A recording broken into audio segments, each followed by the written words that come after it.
આપણે કરી રહ્યા છીએ, જેને ભક્તિ કરવી છે, જેને આધ્યાત્મિક માર્ગે ચાલવું છે ને બહુ લોકોની સલાહ લેવાની જરૂર નથી. લોકો ફેરવ્યા જ કરશે, તમે પોતપોતાના લોજિક આપી તમારું માઇન્ડ ચેન્જ કર્યા કરશે. સંકલ્પ મારો, મારે આ નિર્ધાર કર્યો, મારો આ નિયમ છે, મારો એ સેવાની આ પ્રણાલિકા છે, મારી આ સાધના છે, મારે એમાં અડગ રહેવું છે, દૃઢ રહેવું છે. લોજિકોનો દુનિયામાં કોઈ અંત નથી. ભગવાન નથી એનાય લોજિકો છે, ભગવાન છે એનાય લોજિકો છે.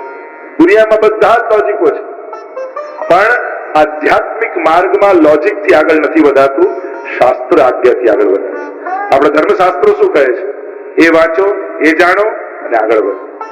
બાકી લોકોના લોજિકોમાં પડ્યા ને બંધ જ નહીં. લોકો તો કેમ દીકરો ને પિતા હતા, ઘોડો ખરીદ્યો અને ઘોડો લઈને જતા હતા. એટલે એક માણસ મળ્યો કે છે ને મૂર્ખાઓ, છતે ઘોડે ચાલતા જાય છે, એટલે બંને બેસી ગયા ઘોડા ઉપર. ફરી એક માણસ જીવ દયા વાળો મળ્યો, એક ઘોડા પર બંને ચડી ગયા છો, જીવ પર દયા તો રાખો. પેલાને શરમ આવી, કહ્યું દીકરા તું બેઠ, હું ચાલુ છું. તો એક સમાજ સેવક મળ્યો, છે ને આજકાલના છોકરાઓ, પોતે ઘોડે ચડી ગયો છે, વડીલ પિતાને ચાલાવે છે. એને શરમ લાગી કે ચલો પિતા તમે બેસો ને હું ચાલુ. તો એક મળ્યો, છે ને દીકરાઓને ચલાવે છે, આટલા નાના છોકરાને, પોતે ઘોડે ચડી ગયા છે. કંટાળીને ઘોડો વેચી નાખ્યો તોય મળ્યો, રાખ્યો હોત તો કામ ના લાગે, તારે ક્યાં વાપરવા દીધો? લોકોને જેને તર્ક જ કરવા છે એને કોઈ અંત જ નથી. જીવનમાં લોજિકોનો કોઈ અંત નથી. અને જ્યારે તમે લોકોના તર્કોમાં પડો છો ને, પોતાના હાથમાં આવેલું ગુમાવો છો. આટલા જન્મોના પુણ્ય બાદ આ એક વૈષ્ણવના કુળમાં જીવન જીવવાનો અવસર આપણને મળ્યો છે. જો ભગવાન વૈષ્ણવ કુળમાં આપણને વૈષ્ણવી જીવન જીવવાનો અવસર આપે છે, એ કોઈ અકસ્માત નથી, એ ભગવાનનું આયોજન છે. ગીતાજીમાં ભગવાન કહે છે, સુચિનામ શ્રીમતામ ગે, એને હું એવી જગ્યાએ જન્મ આપું છું જેની ગત જન્મના અનેક પુણ્યો અને સાધનાઓ ભેગી થઈ હોય, એને હું એવી જગ્યાએ રહેવાની તક આપું છું જ્યાં ભક્તિ કરવાની બધી અનુકૂળતા હોય, એને બધા જ ભક્તિ કરવાના સંજોગો જીવનમાં મળે, એવી જગ્યાએ એને હું રાખું છું. તો પ્રભુ જયારે સત્રાજીતે આડ ચડાવ્યું ભગવાન ઉપર, ભગવાન પર આરોપ મૂક્યો. લોકોએ ભગવાનને પણ છોડ્યા, શાસ્ત્રોને વાંચતા નથી, સમજતા નથી અને કેવલ લોજિકો આપી. લોકોની માની જેને આંદોલનો જ કરવા હોય, સીતાજીના નામે આંદોલન કરી દે, ભગવાન રામે આમ કેમ કર્યું ને એનો ત્યાગ કેમ કર્યો. બસ સીતાજીને પૂછો એને વાંધો છે? સીતાજી કે ના, મારે કોઈ વાંધો નથી, મારે તો મારે જન્મે જન્મ રામ જ જોઈએ છે, કારણ કે આ તો લીલા છે. પણ જેને આંદોલન જ કરવા હોય એને હજાર મુદ્દા છે. અને તો મૂળ વાત એ છે, સંસારમાં જયારે તમે આધ્યાત્મિક માર્ગે જાઓ ત્યારે ધર્મશાસ્ત્રોને ફોલો કરજો, લોજિકોને ફોલો ના કરતા. નહીં તો લોકો પોતાના વિચારોથી પ્રભાવિત કરી તમને મળેલો ધર્મ, તમને મળેલી સહજ સુંદર આ ભક્તિની સુંદર પથ, એમાંથી તમને છોડાવી દેશો. અહીંયા ભગવાન પર હાલ લગાડ્યો. પ્રભુએ પણ વિચાર કર્યો કે જો હું આને સમજાવવા જઈશ તો આ સમજશે નહીં. હું પોતે મણી શોધીને લાવું અને આને આપી દઉં. એટલે ભગવાન હવે પોતે વનમાં મણી શોધવા માટે નીકળ્યા. શોધતા શોધતા ગયા અને ત્યાં પ્રસેનનો મૃતદેહ દેખાયો અને સિંહના પંજાના નિશાન હતા. આગળ સિંહના પંજાની પાછળ ગયા તો સિંહનો મૃતદેહ દેખાયો અને રીછના પંજાના નિશાન હતા. એની પાછળ ગયા તે ગુફા આવી, એની અંદર પ્રભુ પ્રવેશ કરી ગયા. એકદમ અંધારું, અને જ્યાં પ્રવેશ કર્યો ત્યાં એક રીછે તડાપ મારી અને ભયંકર યુદ્ધ પરમાત્મા સાથે થયું. અને આ રીછ કોઈ સાધારણ નહોતું, રામા અવતારના જાંબુવાનજી હતા. જયારે ભગવાન રામનો યુદ્ધ રાવણ સાથે થઈ રહ્યું હતું ત્યારે પ્રભુનું બળ જોઈ જાંબુવાનજીને એમ થયું કે બે હાથ ભગવાન જોડે કરવા મળે તો કેવો આનંદ આવે. એટલે પ્રભુએ એ મનોરથ પૂરો કર્યો, સમજાયું કે આ તો ભગવાન છે. ક્ષમા માંગી છે. જાંબુવતીજી એમના દીકરી રમી રહ્યા હતા મણી સાથે, અને જાંબુવાનજીએ કહ્યું કે આ મણી તો રાખો, પણ મારા સંસારનો મણી જાંબુવતીજીનો સ્વીકાર. જાંબુવતી સાથે પ્રભુના વિવાહ થયા છે, આવ્યા છે, સત્રાજીતને પાછો મણી આપ્યો છે, કહ્યું આ મણી તો રાખો, સત્યભામાજી સાથે વિવાહ કરો. આ પ્રભુના અન્ય વિવાહોની કથા આવી, સત્યા, ભદ્રા, લક્ષ્મણા, કાલિંદી, અષ્ટપટરાણીઓની કથા. આ આઠે પટરાણીઓ કોણ છે? તો કે અષ્ટધા પ્રકૃતિ છે. ભૂમિ, રાપો, નરો, વાયુ, ખમ, મનો, બુદ્ધિ, રેવ ચ અહંકારી નિયમ મે ભિન્ના પ્રકૃતિ અષ્ટધા, જે ગીતાજીમાં સમજાવ્યું. પ્રકૃતિ અને પુરુષ, અષ્ટધા પ્રકૃતિ અને પરમાત્મા પુરુષ છે. તો અમાસુરે 16,000 કન્યાઓને કેદ કરી રાખી છે. 16,000 ની સંખ્યા પૂરી થાય એટલે હું પછી બધા સાથે વિવાહ કરું. પ્રભુને વિનંતી મોકલાવી છે કે પ્રભુ અમને આ અસુરના કેદમાંથી મુક્ત કરાવો. પ્રભુ ગરુડ પર સવાર થઈને પધાર્યા છે. કિલ્લો હતો, ચારે બાજુ પાણી. મૂર નામનો દૈત્ય કિલ્લાની રક્ષા કરતો. ભગવાને મૂરને માર્યો અને પ્રભુનું નામ પડ્યું મુરારી. મુરારી પદ પંકજ સ્ફુરદ મંદરેણ ઉત્કટામ. યવનાષ્ટકમાં એટલે જ પ્રભુ મુરારી શબ્દનો પ્રયોગ કરે છે. અને ભક્ત અને ભગવાનની વચ્ચે મળવામાં પ્રતિબંધ દોષરૂપ મૂર છે. ઉદ્ધાર કર્યો, 16,000 કન્યાઓને મુક્ત કરાવી પરમાત્માએ. કહ્યું કે હવે તમે તમારા ઘરે જાઓ. અને બધા પ્રભુના ચરણોમાં પડ્યા. વિનંતી કરી કે આ સમાજ એવો છે ને, એક રાત્રિ પણ કન્યા એકલી ક્યાંક રહી જાય તો સમાજ એને જીવવા દેતો નથી, એની નિંદા કરે છે. અને અમે તો આટલા સમયથી આ અસુરની કેદમાં છીએ. તમે અમને ગામમાં પણ મોકલશો ને, ઘરે પણ મોકલશો ને, તો સમાજ અમારો સ્વીકાર નહીં કરે. એના કરતા તો અમને મરી જવા દો અહીંયા. પણ આપ અમને મોકલશો તો અમારું હિત નહીં થાય, અહિત. પ્રભુ આપ અમારો સ્વીકાર કરો. અને જયારે વિનંતી કરી છે કે આપ અમારો સ્વીકાર કરો, ઈચ્છે તો બધાને દાસી બનાવીને રાખી શકે. પણ પ્રભુએ એક જ મુહૂર્તમાં 16,000 રૂપ ધારણ કર્યા અને 16,000 વિવાહ પરમાત્માના થયા. આ તો વેદની રૂચાઓ છે 16,000 જે ભગવાનને વરી છે. એક જ મુહૂર્તમાં 16,000 રૂપ ધારણ કર્યા. નહીં તો એક દિવસમાં એક લગ્ન કરવા જાય ને તો 54 વર્ષ થાય 16,000 કરતા. વિચાર કરો, 20 વર્ષની કન્યા હોય પહેલા લગ્ન ટાઈમે, તો છેલ્લો જેનો વારો આવે એને 74 વર્ષ હોય. અને પછી કન્યા બદલાવો, સાવધાન, આવું કોઈ બોલે તો ખરેખર બધા સાવધાન થઈ જાય. મૂળ વાત, એક જ મુહૂર્તમાં અનેક રૂપ ધારણ કરી અને પરમાત્માએ બધાને સન્માન આપ્યું છે. આગળ અનેક પ્રકારની કથાઓ આવી. બલરામજી દ્વારા રૂક્મિણા વધની કથા આવી, ઉષા અનિરુદ્ધ વિવાહની કથા આવી છે, નગરાજાની કથા આવી. કાચિંડો બનીને કુવામાં પડ્યા છે. યાદવો બધા ફરતા ફરતા આવ્યા અને જુએ તો કુવામાં કાચિંડો. યુવાન બાળકો જોયું, આટલો મોટો કાચિંડો પહેલી વાર જોયો, કોણ છે? અને ત્યાં જળ છાંટ્યું છે અને એમાંથી એક દિવ્ય પુરુષ પ્રગટ થયો. પોતાની પૂર્વની કથા કહેતા કહ્યું કે હું નૃગ રાજા છું, દાન માટે વિશ્વમાં પ્રસિદ્ધ છું. મારા જેટલું દાન કોઈએ કર્યું નથી. કહેવાય છે કે આકાશમાંથી વરસતા વરસાદની જેટલી બૂંદો હોય એટલી ગાયોના દાન મેં કર્યા છે. પણ એકવાર કેટલીક ગાયોના દાન એક બ્રાહ્મણને કર્યા હતા. રાત્રિના સમયે એના ગૌશાળામાંથી ગાય મારી ગૌશાળામાં પાછી આવી અને એ જ ગાયોના દાન મેં બીજા દિવસે બીજા બ્રાહ્મણને કરી દીધું. હવે બંને બ્રાહ્મણોમાં ઝઘડો થયો. પેલા કહ્યું કે મને આપી છે, પેલા કે મને આપી છે. અને એવો ઝઘડો થયો કે રાજાને શ્રાપ લાગ્યો અને કાચિંડો બનીને કુવામાં પડે છે. અને એટલે જ આપણે ત્યાં દાનના પણ વિવેક બતાવવામાં આવે. ધનની 3 ગતિ બતાવી: દાન, ભોગ અને નાશ. દાન કરો, ભોગવો, નાશ થશે. આ 3 જ ગતિ છે. ધનની શ્રેષ્ઠતમ ગતિ દાન છે. એટલે કે દાન કરવાથી ધનની શુદ્ધિ થાય છે. ભોગવવામાં શાસ્ત્ર ના નથી પાડતું, પણ નાશ. જો આપતા નથી ને ભોગવતા નથી તેનો નાશ થાય છે. એટલે જ આપણે ત્યાં કહ્યું છે કે જયારે પણ ઠાકોરજી આપે દોનો હાથ ઉલેચીએ યહી શયાનો કામ. એમ માનજો કે ઠાકોરજી ઈચ્છે છે કે મારા હાથે સત્કર્મો થાય, કંઈક સારું થાય. અને જરૂર નથી કંઈક બહુ મોટું સારું કરવું. નાના નાના સત્કાર્યો પણ ચાલતા રહેવા જોઈએ, થતા રહેવા જોઈએ. ઘરમાં પુણ્યો થતા રહેવા જોઈએ તો ઘરમાં સુખ બનેલું રહે. અનેક પ્રકાર શાસ્ત્રોએ બતાવ્યા દાન આપવાના. શ્રદ્ધયાદેયમ, અશ્રદ્ધયાદેયમ, શ્રિયાદેયમ, રિયાદેયમ, બિયાદેયમ, સંવિદાદેયમ. ઉપનિષદે દાનના અનેક પ્રકાર બતાવ્યા. ભયથી આપો, તો ભયથી શેનાથી? તો ક્યાંક આપવાનો મને અહંકાર ના આવી જાય, એ ભયથી આપો. કારણ કે બહુ સહજ છે. એક વસ્તુ યાદ રાખજો, સદગુણો જ અહંકારના કારણ હોય છે, દુર્ગુણો ક્યારે નથી હોતા. કોઈને ક્રોધ માટે અહંકારો, મારા જેવો ગુસ્સો તો કોઈ ના કરે, ના, મારા જેવો શાંત કોઈ નહીં, એવો થાય. મારા જેવો ગુણવાન કોઈ નહીં, એમ થાય. અને એટલા માટે સદગુણ વાળા વ્યક્તિએ સત્સંગ સદા કરતા રહેવું જોઈએ. એટલે સત્સંગ રહેશે ને તો સદગુણો અહંકારમાં પરિવર્તિત નહીં થાય. કારણ કે તમે જુઓ તો પાપીઓ માટે ભગવાનના દરવાજા ક્યારેય બંધ નથી થયા. ગમે તેવો પાપી હોય, ભગવાનના દ્વાર ખુલ્લા છે.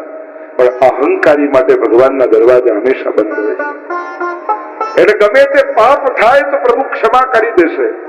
અહંકાર ન લાવતા કોઈ વાતમાં. એટલે આપણે કોણ શું છે એનું કઈ વાત તો મત. આપણે સાધારણ જીવો આજે છીએ ને કાલે નહીં રહીએ. તકો આવે ને આપણે ઝડપતા રહીએ. પ્રભુ અવસર આપે એ પ્રભુના ઉપકારો છે. એટલે ક્યારે કોઈ વાતનો મદ નહીં આવે. એટલે જ તો આપણે ઠાકોરજીને સર્વ સમર્પણ કરીએ છીએ. રોજ તુલસીદળ હાથમાં લઈ અને વૈષ્ણવે બ્રહ્મ સંબંધ મંત્ર બોલવો જોઈએ. આ જે કાંઈ પણ મેં મારું માન્યું છે એ આત્મા સહિત પ્રભુ આપના ચરણોમાં ધરું છું. હે કૃષ્ણ, હું તમારો છું. પંચાક્ષર મંત્ર આપણે બોલીએ. જો મંત્રો એ કેવલ અક્ષરો નથી, એ જીવનની સૌથી મોટી સૂઝ છે. કૃષ્ણ તારો છું આપણને નાનકડો મંત્ર લાગે, આ તો જીવનની સૌથી મોટી સમજ છે કે હું કૃષ્ણનો છું, હું ભગવાનનો છું. અને ભગવાનના બનીને તમે ગમે ત્યાં જઈને ઉભા રહેશો ને, આ સંસાર તમારું કઈ બગાડી નહીં શકે. પણ સંસારના બની ભગવાન આગળ પણ ઉભા રહેશો ને તો એ તમારું કલ્યાણ નહીં થાય. આપણે ભગવાનના બનીને સંસારમાં જવાનું છે, પણ આપણે સંસારના બનીને ભગવાન પાસે જઈએ છીએ. બને તો પ્રભુ આપણું સર્વસ્વ છે એ વિચાર કરીને જુઓ. અને પ્રભુ બધાનું બધું કરે જ છે. ભરોસો રાખો. જેને ભરોસો ઓછો હોય ને એને ચિંતા વધારે હોય, અને જેને ભરોસો મોટો હોય એની ચિંતાઓ નાની હોય. એ ઉદ્વેગમાં ના આવે. એ ગમે તેવા સંજોગો ઘટે એ એની સ્થિતિમાં રહે, કારણ એને ભરોસો છે ઠાકોરજી પર. પ્રભુ બધું સારું કરે, જે ઈચ્છા હતા કરી. આપણે તો વાર્તામાં નથી આવતું પ્રભુ કરે સો ભલી કરે. વાર્તામાં આવે કે પેલા વૈષ્ણવની આદત કાંઈ પણ થાય એટલે એના મોઢેથી એક જ શબ્દ નીકળે, પ્રભુ કરે સો ભલી કરે. અને એવી કથા કહેતા કે રાજા શેરડી છોલતો હોય છે અને ચાકુથી આંગળી કપાઈ જાય છે, અને આંગળી કપાય એટલે પ્રધાનને બોલવાની આદત, એટલે તુરંત એના મોઢાથી નીકળ્યું પ્રભુ કરે સો ભલી કરે. રાજાને આવ્યો ગુસ્સો, આંગળી કપાઈ એમાં પ્રભુએ શું ભલું કર્યું? હમણાં જેલમાં નાખો. અને જેલમાં નાખ્યો. બીજા દિવસે રાજા શિકાર કરવા ગયો અને કેટલાક આદિવાસીઓ પકડી લીધો, અને આદિવાસીએ પકડી લીધો ને એની બલી ચડાવવા જાય છે. અને જ્યાં બલી ચડાવવા જાય, બલી ચડાવનારે જોયું કે રાજાની આંગળી કપાયેલી છે અને ખંડિતની બલી ન ચડાવાય, એટલે કહ્યું આ તો ખંડિત છે, આને છોડી દો. અને જયારે એને છોડ્યો ત્યારે એને સમજાયું કે આંગળી કપાઈ પણ જીવ બચ્યો. ત્યારે પ્રધાને કહ્યું હતું કે પ્રભુ કરે તો ભલી કરે. એટલે દોડતા દોડતા આવ્યા, જેલમાંથી પ્રધાનને છોડાવ્યા અને કહ્યું ચાલ મારી આંગળી કપાઈ, મારો તો જીવ બચ્યો, પણ તારું શું ભલું ભગવાને કર્યું? તું તો જેલમાં ગયો ને, તું તો કહે છે પ્રભુ કરે તો ભલી કરે, તને તો જેલ મળી ને. એટલે કે મારું ભલું થયું, કારણ કે જો હું જેલમાં ન હોત તો તમારી સાથે હોત ને મારી આંગળી નહોતી કપાયેલી, મારી બલી ચડી જાય. તો જેનો ભરોસો મોટો એની ચિંતા નાની, અને જેનો ભરોસો નાનો એની ચિંતા મોટી.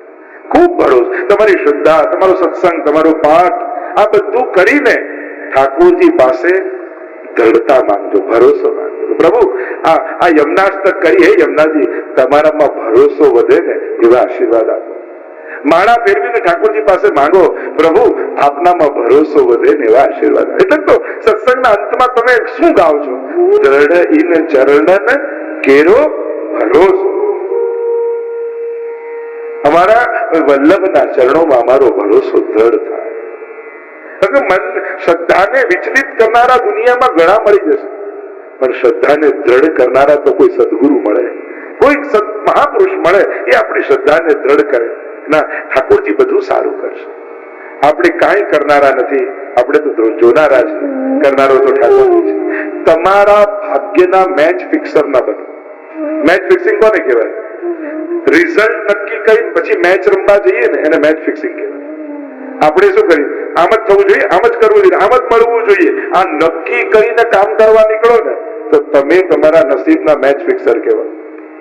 કોણ જાણે એના કરતા વધારે પણ મેળવીને આવી શકે. તમને આપણને આપણા સામર્થ્યનું ભાન નથી હોતું કે હું કેટલું ઊંચું કૂદી શકીશ, ખબર નથી હોતું. રેકોર્ડ બનાવનારને પણ એ ખબર નથી હોતી કે આજે રેકોર્ડ બનવાનો છે. એ તો પ્રયાસ કરતો હોય છે, અને ઘણીવાર આપણો પ્રયાસ આપણી ધારણા કરતા વધારે આપનારો હોય છે. અને એટલા માટે પોતાના મેચ ફિક્સર ન બની જાઓ.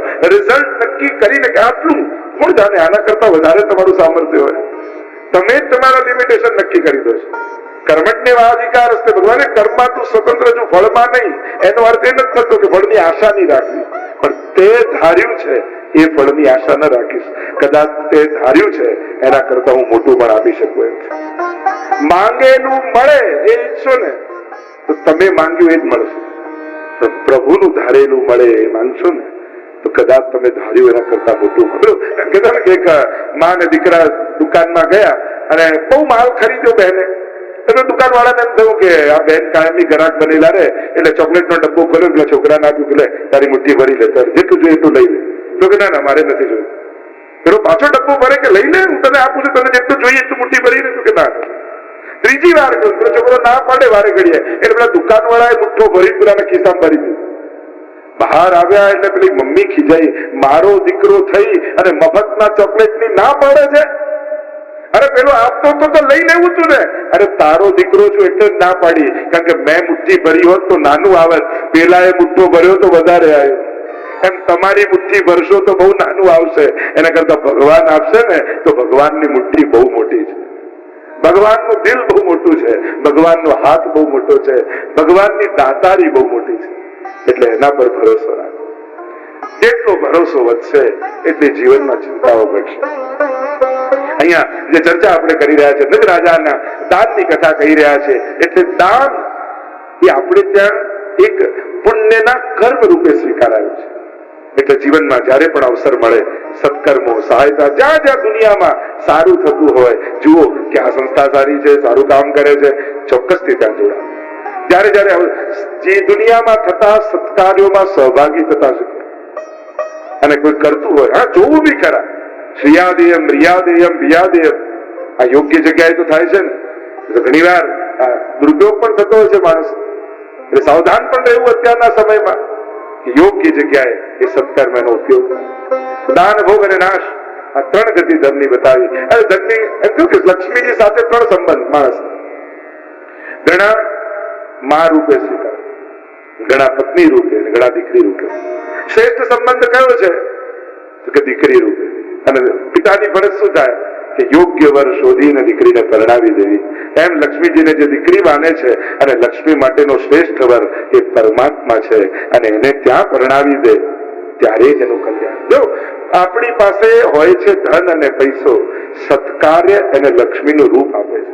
ઘણી વાર લોકો એમ કે લક્ષ્મીજીને પગ પાસે મુકાય, લક્ષ્મીજીને પગ આગળ, લક્ષ્મીજીને પગ આગળ નથી મુકતા, હોય છે પૈસો જ, પણ જ્યારે ચરણ પાસે આવે છે ત્યારે લક્ષ્મી બની જાય છે. તમે પૈસાને લક્ષ્મી બનાવો છો એને યોગ્ય વિનિયોગ કરી એના યોગ્ય સ્થાને. તો આ અનેક ભાવ આપણે ત્યાં છે. તો દાન ભગત રાજા કહ્યું કે દાન આપવામાં મેં વિવેક ન રાખ્યો તો આવી ગતિ થઈ. એટલે ખાસ મનુષ્ય આપતી વખતે અને લેતી વખતે આ બંને સમયે મનુષ્ય વિવેક રાખવો. કોને આપવું એ તો વિચારીએ છે, કોનું લેવું એ પણ સહેલો નથી. ગમે તેનું લેવાય પણ આપણે તો ના કહી. એટલે જ લેતી વખતે પણ વિવેક રાખવો. નગરાજાને ઉદ્ધાર કર્યો છે. આગળ પંડક ઉદ્ધારની કથા આવી, વિવિધ ઉદ્ધારની કથા આવી, નારદજી દ્વારા પ્રભુના ગ્રહસ્થાશ્રમ દર્શનની કથા આવી. નારદજીને થયું કે આ 5 લોકો પણ ઘરમાં શાંતિથી રહી શકતા નથી, તો ભગવાનનો આટલો મોટો પરિવાર પ્રભુ કઈ રીતે રહેતા હશે? લાવ જઈને જોઉં તો ખરા. ઘણાને બીજાના ઘરમાં ડોક્યું કરવાની બહુ આદત હતી. અને હવે તો પ્લેટફોર્મ પણ છે ને, ફેસબુક છે, ઇન્સ્ટાગ્રામ છે, ઘરે બેઠા બીજાના ઘરમાં ડોક્યું કરવાની બારીઓ છે. આ શું કરે છે? જો માણસ દુઃખી કેમ છે એનું એક જ કારણ, એને સુખી નથી થવું, એને બીજા કરતા વધારે સુખી થવું છે. એટલે જ દુઃખી છે. ખાલી સુખી થવું હોત તો બહુ સહેલું છે. આપણને કેવલ કોઈ વસ્તુઓ સુખ નથી આપતી. નહીં તો તમને ગમતી ગાડી, તમને ગમતું ઘર, તમને ગમતા ઘરેણા, તમને ગમતા કપડા બધું જ આપવામાં આવે, પણ એવા આઇલેન્ડમાં મૂકી દઈએ જે તમારા સિવાય કોઈ ના હોય, તો આમાંથી એકે વસ્તુ સુખ આપે? આપણને વસ્તુઓ સુખ નથી આપતી, આપણને કમ્પેરિઝન સુખ આપે છે. આના કરતા વધારે સુખી થયો, આના કરતા વધારે સારું છે, આના કરતા હું વિશેષ છું. ત્યારે કમ્પેર કરીએ છીએ ત્યારે માણસને સુખ મળે છે. અને દુઃખનું કારણ પણ એ જ હોય છે કે આપણને સુખી નથી થવું, આપણને બીજા કરતા વધારે સુખી થવું. અને જ્યારે તમે તમારા સુખને સ્પર્ધામાં મૂકો છો ત્યારે એ જ દુઃખનું કારણ થઈ જાય છે. એટલે ક્યાંય પોતાનો ગોલ નક્કી ન કરો, ક્યાંક અનંત બની જાય. જ્યારે તમે કોઈ સીમા નક્કી, આના જેવું થવું છે એટલે તમે તમારી લાઈન ખેંચી લીધી, તમે કદાચ એના કરતા આગળ જઈ શકો, પણ તમે તમારી બોર્ડર ખેંચી લીધી છે. ક્યારે પણ સીમા નક્કી ન કરો. ઘણી વાર લોકો એમ કે ને જીવનનો ગોલ શું, એના લોકો એટલા બધા લેક્ચર આપે ને લાઈફનો આ ગોલ છે, લાઈફનો આ, અને મોટિવેશનના લેક્ચરમાં તો કેટલું બધું હોય. અરે મોટિવેટ બધા લોકોને ના કરાય. નાદાન લોકો બહુ મોટિવેટ થઈ જાય ને તો એ દુનિયામાં નુકસાનનું કારણ પણ બની જાય. ઘણા નાદાનોને મોટિવેટ થતા જોઈએ ને, મોટા મોટા ને સારા સારા પદો રોકીને બેસી જાય. હું કરી લઈશ, હું કરી લઈશ, હું કરી લઈશ, પણ આવડત પણ જોઈએ કે નહીં? દુનિયામાં ખાલી મોટિવેટ થવું જરૂરી નથી, યોગ્ય બનવું પણ જરૂરી છે. અને યોગ્ય લોકો યોગ્ય સ્થાને બેસે એ જરૂરી છે. તો જીવનનો ગોલ શું? એક જ ગોલ છે આખા લાઈફ જીવનનો, ઉત્તમ રીતે જીવવું. એ જ જીવનનો ગોલ છે કે તમારું જીવન શ્રેષ્ઠ રૂપે તમે જીવો, આનંદ રૂપે જીવો, આનંદથી જીવો. એનાથી મોટો કોઈ ગોલ ના હોય છે. કોઈ પણ વસ્તુ કે વ્યક્તિ જીવન કરતા મોટો નથી. ઘણી વાર લોકોને આપણે જયારે અખબારોમાં અને સાંભળે આ એક્ઝામમાં ફેલ થયું સુસાઇડ કરી લીધું, આમાં ફેલ થયું સુસાઇડ કરી લીધું. અરે જીવનથી મોટું કાંઈ નથી. થોડીક ધીરજ રાખી હોત તો સમય બધું ગોઠવી દે. જેનો ઉકેલ તમે ન મેળવી શકતા હો એને સમય ઉપર છોડી દો, સમય બધું જ ગોઠવી દેશે. જો ઘણી વાર ઘણી વસ્તુના ઈલાજ આપણી પાસે નથી હોતા. ઘણી જીવનમાં કેવી કેવી ઘટનાઓ ઘટતી હોય, આપણને લાગે કે આવી ઘટનામાં કેમ જીવી શકાય, પણ થોડો સમય જાય એટલે માણસ ધીમે ધીમે બધું ભૂલી જાય. સમય જ ઘાયો પૂરી દે છે. અને એટલા માટે ભૂલી જવું એ બહુ મોટું વરદાન છે. યાદ રાખવું તો સાવ સહેલું છે, તમે 10 વાર વાંચો એટલે યાદ રહી જાય. કોઈ એમ કે આ વસ્તુને તું ભૂલીને બતાવો, આપણા હાથમાં જ નથી ભૂલવું. ભૂલવું બહુ અઘરું છે. એ તો સમય જ એને ભૂલવી દેતો હોય છે. મૃત્યુ પણ એટલે જ જરૂરી છે. જો આજે મૃત્યુ ન હોય તો તમારા